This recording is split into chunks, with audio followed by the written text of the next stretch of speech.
Hey YouTube, this is Charles coming at you again.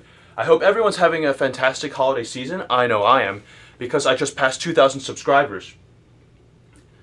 To me, this is a big step forward. It's a milestone, just kind of like the original 1,000 subscriber milestone.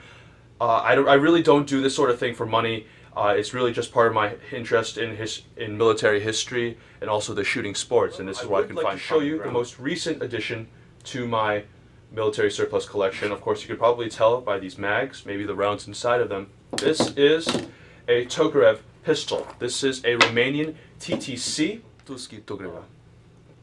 So this pistol is of course safe. As I mentioned, it's Romanian. I decided to buy this one for a few reasons. First off, it's import safety. The stupid import safety required by the ATF has been removed, filled in, and the previous owner reblued the pistol quite well, I'd like to say. Also, this pistol came with a total of 4 mags, plus there's the spare mag and the spare mag holder right there. Plus it came with a pigskin holster, cleaning rod, and 210 rounds of 7.62 Tokarev ammunition, which means in all for $340.10. So if you ask me, it was quite a deal. Of course, as many of you know, the TT-33 was the standard issue Russian handgun of the Second World War. It's quite an improvement as far as technologically speaking, where it lies in the tree of military handguns. It's quite an improvement over its predecessor, the M1895 Nagant, which, as its name implies, was adopted in 1895 by the Tsarist military. The Soviets were quite late to the game with adopting an automatic handgun, but I think they did pretty well. The Tokarev is a heavily Browning-influenced design. It's very closely modeled after the 1903 model Browning handgun, with a few improvements such as the locking lugs. The hammer trigger mechanism is much more simplified. The only difference between the Romanian and the Soviet Tokarevs, as far as I know, really, are the serrations on the grip, on the slide here. These ones are much more like a 1911, whereas the Soviet serrations tend to be a bit wider. So they actually, to me, they look quite oval in shape. So here we are with the close-up of the Tokarev pistol, and of course first its holster. In terms of form and function, it functions pretty much identically to its predecessor. For the M1895 Nagant, you simply pull on the leather tab, pull your pistol out. There you go.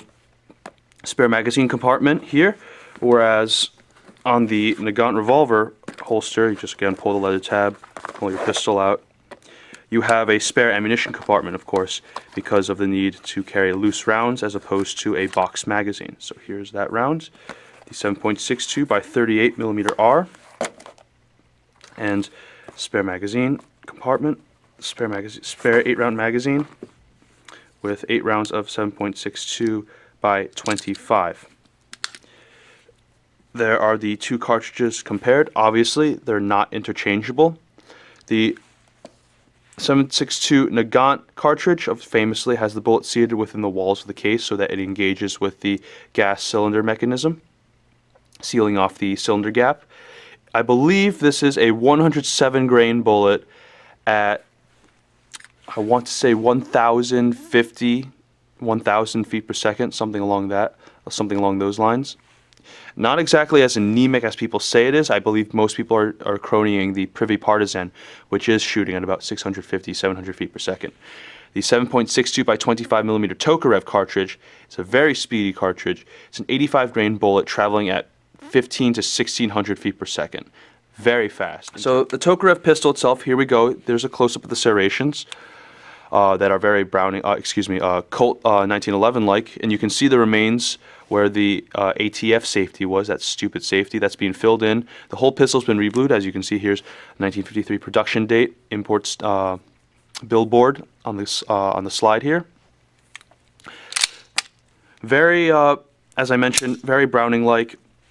The trigger is excellent for a combat pistol. It's of course single action only. There's without the ATF safety, the only safety that the designers wanted, that Tokarev wanted, was this half cock here.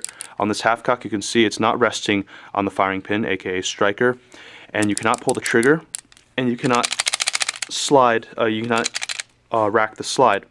This leads me to think that the pistol was carried in one of two ways. One was that you have a round in the chamber, the pistol in half cock, and when you got into trouble, what you did was you pop the leather tab, pull it out, pull your pistol out, cock it with your hammer.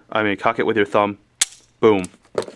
The other way is to have basically condition 3, no rounds in the chamber, empty mag, of course. And then when you get into trouble, pull it out of your holster, and boom. That's what this design leads me to think.